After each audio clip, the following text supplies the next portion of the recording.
If 15% of 40 is greater than 25% of a number by 2, what the number is? पहले आपको दिया गया 15% of 40, 15% of 40 ये लिख दिया आपने, और ये है greater than 25% of the number by 2। ये 25% ऑफ नंबर से 25% नंबर से 2 ग्रेटर है, इसलिए हमने इन दोनों का डिफरेंस लिया, यानी कि 15% of 40 minus 25% of than number. तो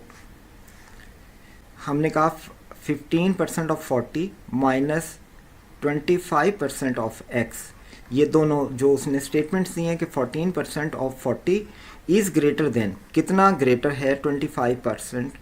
नंबर बाय 2, यानी कि अगर इन दोनों का डिफरेंस लिया जाए तो 2 का डिफरेंस आए, तो हमने इन दोनों को माइनस किया तो 2 आ गया, 2 के इक्वल कर दिया हमने इसे, जो कि डिफरेंस उसने उसका डिज़ायर है।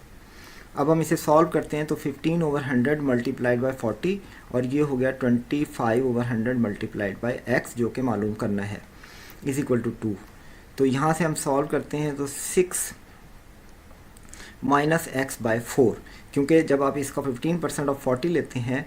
तो आपके पास आता है 1 0, इससे कैंसिल हो गया। अब ऊपर आपके बचता है 15 into 4 60, 60 by 10 is equal to 6, जो कि ये है 6 माइनस एक्स बाय 4, क्योंकि ये 25/100 ये 1/4 के इक्वल है, तो ये हो गया x by 4 is equal to 2। और अब इस सारी इक्वेशन को आप 4 से मल्टीप्लाई कर दें तो ये हो जाएगा 24 minus x is equal to 8, और minus x is equal to 8 minus 24, और ये 8 माइनस 24 इक्वल होगा -16 के, और क्योंकि x भी माइनस में है तो दोनों माइनस कैंसिल हो गए, x इज इक्वल टू 16 आ गया, जो कि ऑप्शन बी है। इसलिए इस क्वेश्चन का करेक्ट आंसर है ऑप्शन बी।